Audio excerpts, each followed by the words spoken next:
Welcome to the MFS Wellness Podcast, a hybrid structure encompassing health, fitness, self-improvement, and entertainment, where no topic is off limits and all opinions are graciously welcomed. Let's get on with the show! And now, here's the host of the show, Mike Sinopoli.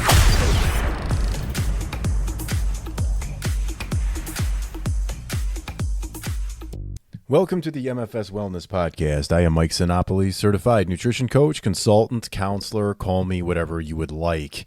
It is June 21st, which means it is the very first day of summer.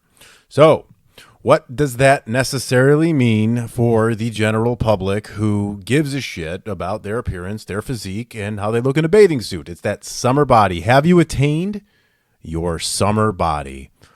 Who knows? What is a summer body? And I don't know if we even should care anymore. Actually, I don't think we should care. I think we should just have a body for all 4 seasons and just respect ourselves generally throughout the whole thing.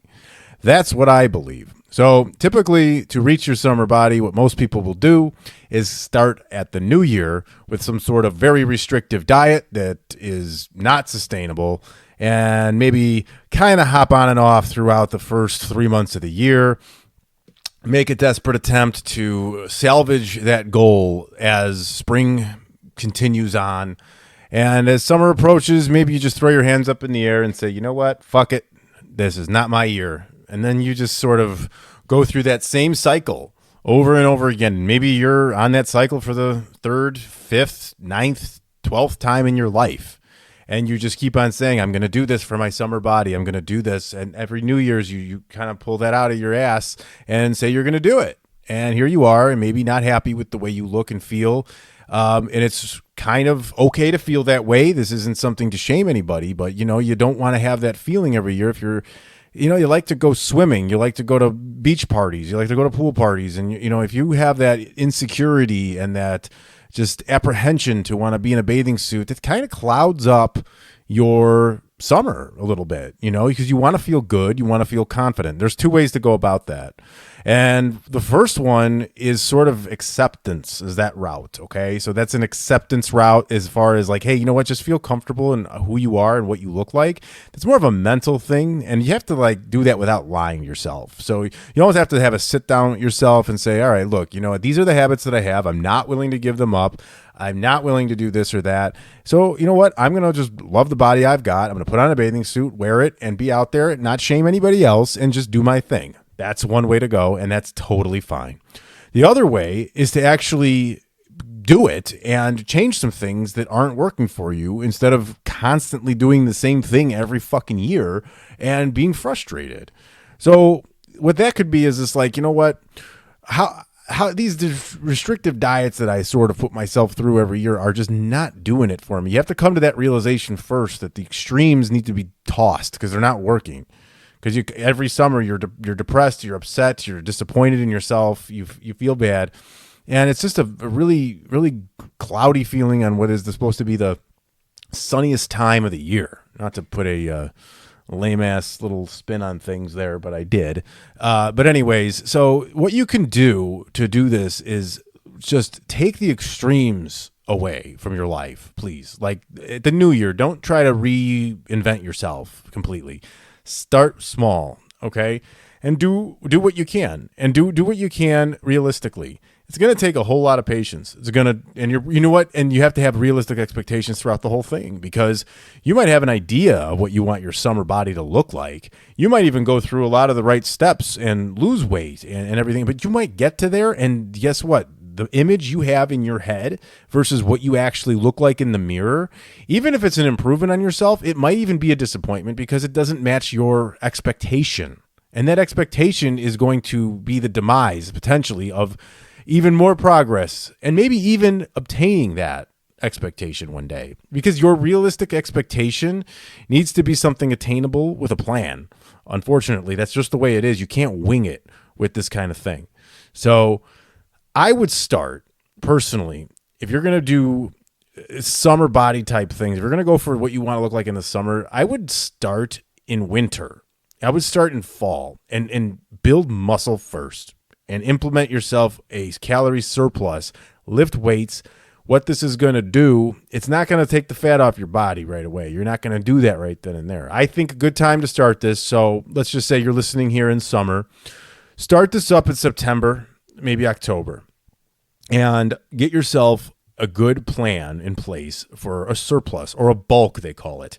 If you're a female and this scares you, that is very normal. That is very natural. Even men, this might be scary because you have weight on you and all you want to do is lose that fat. That's all you care about is just get this fat off of me. Take that back because that sort of mentality has been pushing you at the start of the year to go on a hard diet that you don't like and you can't sustain because the adherence to it is fucking miserable. So start up with a solid strength training plan. Nothing crazy. You don't have to go nuts. 3 to 4 days a week, hitting all the right muscle groups and eating in a calorie surplus. That's going to be 200 to 500 calories over your maintenance. I'm not going to get too deep into that. You can contact me if you need more help on that. So I would start doing that and do a solid 3 months of that. Maybe October through December. Get yourself in a surplus because what you're going to do is you're going to get yourself accustomed to lifting weights. You're going to go ahead and get yourself on track with building muscle. Okay, you're going to get stronger. You're probably going to start feeling better. And what you're doing also is building the foundation of the body that you might want in June. So you're going to go ahead and do that. So that's 3 months of a calorie surplus. Nothing crazy where you're going to be gaining lots of fat, but you're going to have to probably come to terms that you're going to maintain the way you look, maybe even gain a little bit of fat, and you're going to have to accept that the scale is going to go up, and if you're doing it right, it will. And that's the hard part because it's opposite of everything that we know and we think when we want to go on a diet and change ourselves.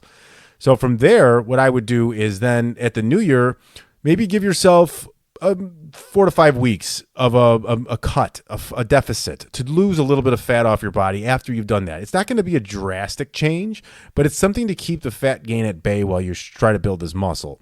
So I would do that. And then let's just say early February, you pick back up your surplus and maybe go another 3 months with that. February, March, April, something of the sort like that. Maybe even an 8-week one just to give yourself more time. It really depends on how much fat you have to lose to do this. So what I would do then is jump into that calorie deficit sometime in April and stick in there probably for 8 to 12 weeks as well. That'll lead you right about to summer, right around mid-June. So what that does is builds the muscle underneath what you got to lose, that fat. And then what you do is you switch over to that hard deficit deep. You're going to have to probably realize, hey, this is going to be tough because you're going to be eating a lot less calories than you're used to. Because when you go from a surplus down to a deficit, that swing can be about up to 1,000 calorie difference in your diet. It's different for everybody. It's not a single set standard for everyone. So it changes a lot. There's hunger involved. There's less energy involved. You might not. The strength gains that you had might disappear. So with everything you're doing for your body, there's always going to be something that's probably a bit of a drawback. Like when you're on that surplus, you have to accept the scale going up. You have to accept minor body fat coming on. But at the same time, you get stronger, you build muscle, and you feel better. When you're in the deficit, you're going to feel hungry. You're going to be maybe a little disappointed in your strength dropping. And but you're going to also start to see the results come in, and you're going to start to see some definitions that you may have never had before. And that's the real exciting part. So that's my best way to say, like, hey, let's go that route to attain your summer body. Don't start the hard diet out of nowhere in the middle of the winter, just because it's not working. And along the way, of course, find foods you like to eat through this and eat what you want. Don't go so crazy that you're only eating chicken, broccoli, rice, spinach, and the usual plain egg whites, all that stuff. That's true stage prep bodybuilder stuff. You don't need that. That's not for you. That doesn't need to happen. So. And you're going to have to repeat this cycle probably several times to get the body that you are thinking about in your head. It's just the way it is. And you have to give yourself some forgiveness, room for error, and everything of the sort. So that is kind of how I would go about to obtain your summer body in a overall, just an overall snapshot of it. There's lots of detail involved, and there's mental issues, there's emotional issues, there's physical ones. There's scheduling, there's kids, there's all kinds of temptations around. So that being said, I think the best way to keep yourself, going here is to not restrict too much. And what we tend to do in, like, let's just say it's summer like it is now, and you are going to be invited to festivals, pool parties, beach parties, barbecues, outdoor shit. And you go to these things and you're watching what you're eating. Maybe you're on a roll. You've been eating pretty well 4 or 5 days in a row, but here comes this pool party that you've been wanting to go to. And, one thing to eradicate from your mind is this fear of going to something fun where there's going to be delicious food and people and socializing and pools and laughs and good times, and just that time where you can just put away work and just discuss things with your friends and just enjoy life. To have diet clouding that up, you're going to resent the whole thing, and you're going to end up resenting yourself, and you're going to have a miserable time because you're just focused and hyper-focused on food.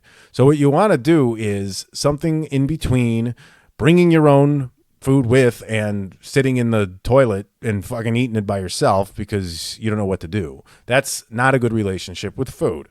So my best advice to somebody that's kind of going to a party, and you want to have a good time, is bring something, and you're going to bring something that is relatively high in protein or healthy. Maybe a vegetable tray.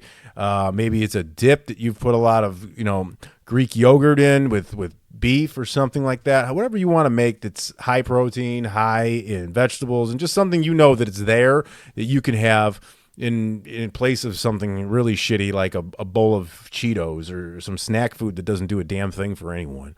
So I would do that. And then, like, if your host is having a barbecue there, obviously there's going to be probably some meat involved. So, focus on that for your first plate. Chicken, maybe some grilled vegetables, whatever might be there. Beef, those kinds of things. Chicken and beef are usually a little bit better, a little leaner at times than a hot dog, brats, or sausage. But those are all right to go for a little bit too. I would fill my plate up with something like that first.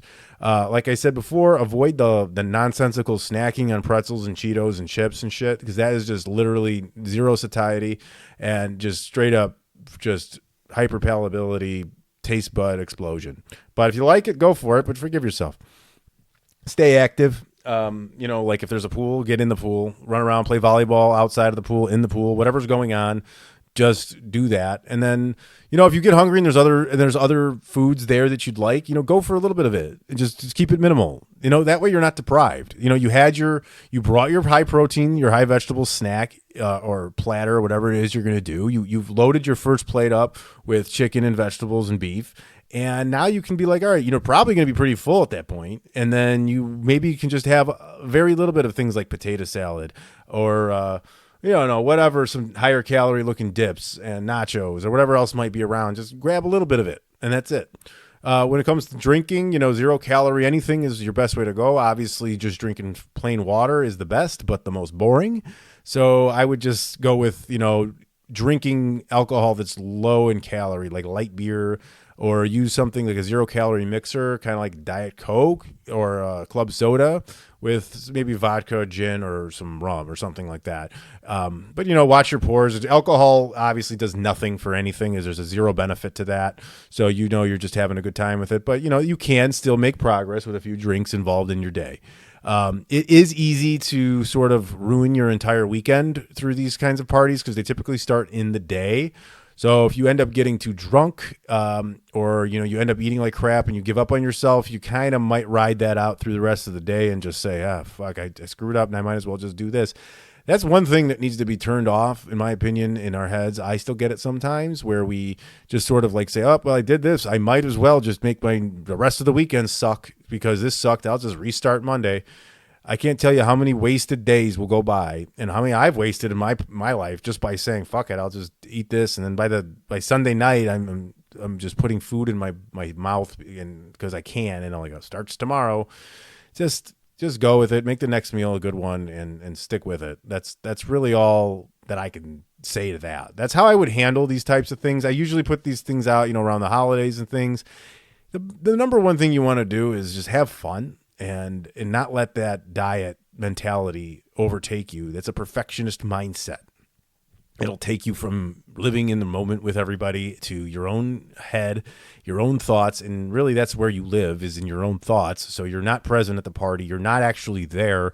You might as well just be standing alone in your kitchen, wondering if you're eating the right foods and perfecting everything and being hypersensitive to your body and how you feel and everything like that. So I would just go with this and accept the fact that you might add some calories and you might not want to jump on the scale for a few days due to a sodium spike. With water weight, a lot of people get discouraged by the water weight on the scale. Like, please stop with that. That is not something that is fat on your body. So to do this summer body thing sometimes can actually be a raging negative. I think you just need to have a body that you are working on constantly, 365 days per year, where you're going to know that you're going into different phases. Accept the fact that, hey, I'm going to go into a surplus and I'm going to build some muscle and I get to eat 500 calories extra over my maintenance, which from my deficit might be 800 to 1,000 extra. And you're actually eating more food, and it's what you're supposed to be doing. And the fact you can grasp that and then you start seeing results from it is where you start to really get that relationship with food down a little bit better. And you're not so afraid thinking that every morsel that goes into your body is causing fat gain. Like right away, everything you eat is going to, unless it's celery or broccoli, is going to just, bam, turn to fat. So that's sort of how it goes. It's not necessarily bodybuilder shit where it's like, oh, that's just for bodybuilders. This is for anyone. And I think it lends itself to sort of go through these phases of surpluses, maintenance, deficit. And you can go through the summer. Maintenance is underrated in my opinion. So there's deficits, which is under your maintenance, where you're losing fat. That's the goal, preserving muscle with that. And then there's the surplus, like I've said 100 times in this episode, where you're intentionally trying to gain weight, putting on muscle mass, lean muscle mass. You don't want to go into what they call a dirty bulk, which is where you're just sort of not tracking anything and eating everything under the sun just because you think you're just trying to put on all that muscle. You will gain way more fat than muscle. Fat comes on and comes off a lot faster than your muscle mass will. So maintenance can be implemented, I think, in the summer. I think what a great time for that, where you're just sort of like, all right, I'm not trying to lose any fat. I'm not trying to gain any fat.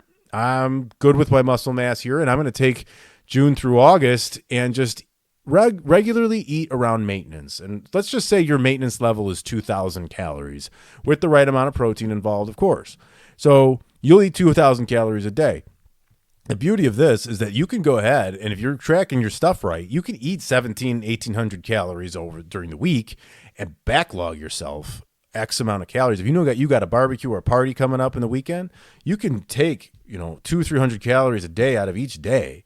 If you're not too hungry with that, you can go ahead and then you'll backlog that. So if you think about it, if you go Monday through Friday and you take 200 calories away from each day, you're going to have an extra 1,000 calories to consume on Saturday for your barbecue that technically should not matter at all because you're still within your maintenance range. It averages out. You can look at these things, and this is one of those things that also sort of helps with, keeping you on track a little bit more and not feeling like you're on this tightrope, okay, of diet, because yes, you can actually undereat a few days in a row and then overeat another day. That's okay to do. That's within the rules. Your body doesn't know day and night and then the restart and all that. It's just an average of a week, I'd say, is a good way to go. Because otherwise, if you try to do it for like a month, it's probably doable, but I think those are too big of swings. So I think you can remember that, and that'll also give you a lot. Like even if you overeat one day, like say it's Monday and you just, I overate today. You know what? You can reduce the calories on the back end and still average yourself out towards the end of the week and be all right. So that's kind of something to always keep in mind if you feel like you've had a bad meal or a high calorie meal that you think ruins your whole week. It didn't. You just changed up your day a little bit. So that really is kind of how I would handle things in the summer. Like I said, keep it active, keep it maintain. If you feel like you didn't do well earlier, maybe you want to be in a deficit still. Maybe being in a deficit regularly is the right thing for you, and then you accidentally sort of put yourself in a maintenance phase. I don't like doing that or have people do that because accidentally doing things isn't really very good, I think, for the long run of things. I don't think you want to be just by chance hitting goals. I think you want to know what you're doing because that gives you a lot more confidence and understanding to do it again. So that would be summer. That would be how to do these things. You got to keep it also regulated. If you have multiple parties back to back and everything like that, just pick and choose. Maybe one of them you don't drink. You don't drink alcohol. If you drink 5 beer, that's 500 calories of a light beer. That's an extra 500 right there. If you drink a few glasses of wine, 500 calories there. That's right there will clear that deficit I just talked about. And alcohol will slow your protein synthesis and slow down your fat burning if you're trying to go for any of that. So that's another reason why you want to limit that. And then maybe, you have a couple parties in a row. Maybe one you're like, all right, you know what? This one's I'm going to indulge a little more. This one I'm going to just sort of, take it easy. And don't be afraid to eat something before you go. To go ahead and eat a solid meal before you go, so you're not just like looking at a bunch of food on a table and just gorging on it because it's there. So all kinds of different ways. And you know what? The absolute best thing you can do, if you do the absolute worst, let's just say you eat like 3,000, 4,000 calories, you drink 10 beers, 2 shots of tequila, and you just feel like complete horse shit the next day. You know what? Fuck that. Just say, all right, that happened. Let's get right back on. Don't beat yourself up over it. Don't think you fucked it all up. Just accept the fact that you're probably going to ride a high level of bloat for a few days and just work to get that shit off you. That water weight will come off and you will be back to where you need to be after a little while. So just avoiding the downward spiral, avoiding the self-sabotage, and avoiding the self-hate and negativity and feelings of failure is everything, because that will keep you going consistently. Keep your life 80-20 is perfection. Just go with that. Just say the perfect way to do this is 80-20. That's it. 80% you're on, 20 off. If that's not doing it for you, make it 90-10. Then do what you can do. Maybe you can get down to 70-30 at one point and still feel all right. That's all depending on the person, their goal, and their body composition. So anyways, it is summer and I'm excited. I'm happy about it. And, let's love it. Let's enjoy. If you live where I live in the Midwest here, let's enjoy this weather, the heat. It is taking some time for it to truly warm up over here. We've had some colder mornings, but there has been some nice sun. We've been to the pool already a few times here in our subdivision. We got one, which is awesome. So, enjoy this summer, and if you want to make some progress during the summer, it can happen. You don't have to shut it all down just because you got a calendar full of events. It can still happen. You can still make the progress, even if you want to go into that deficit now. Just think about that. And you can contact me. I'm on Instagram, Facebook, LinkedIn, and Twitter at MFS Wellness. You can email me, Mike at mfswellness.com. And, we'll come up with something specific for you. Go around these things. Maybe we'll do a calorie deficit a little deeper for 5 days just to get that going for you a little bit. And then just take even this time just to sort of maybe take some of the days to learn what works for you, what doesn't. And you could just carry that on to when maybe your schedule gets a little lighter and you can really implement these things and start understanding what's going on. It's never too late to jump into the gym. You can start a diet. You can start the gym today. There's nothing stopping you, within reason. There's nothing stopping you. So like I said, contact me if you need anything. And thank you to everyone who listens. I greatly appreciate it. Any feedback is welcome. And again, I've been putting it out there. I've got some guests coming up again in the next few months. We're going to do a roundtable discussion with some trainers and nutrition coaches. I've got a former bodybuilder on deck, another nutrition coach, a real estate agent for whatever we're going to discuss. We'll find something. And anything. If you want to come on here, we're going to find something that's going to complement both of us. Help push this podcast, push your business, and whatever we can do to help each other out. It's been great. Had some amazing guests on recently, and I just love talking to people. I learned a lot. Hope the listeners do too, and the guests. So we're just going to keep this thing going, and please share, rate, and like this where you can. And until we talk again on the next episode, we'll go from there. Thank you.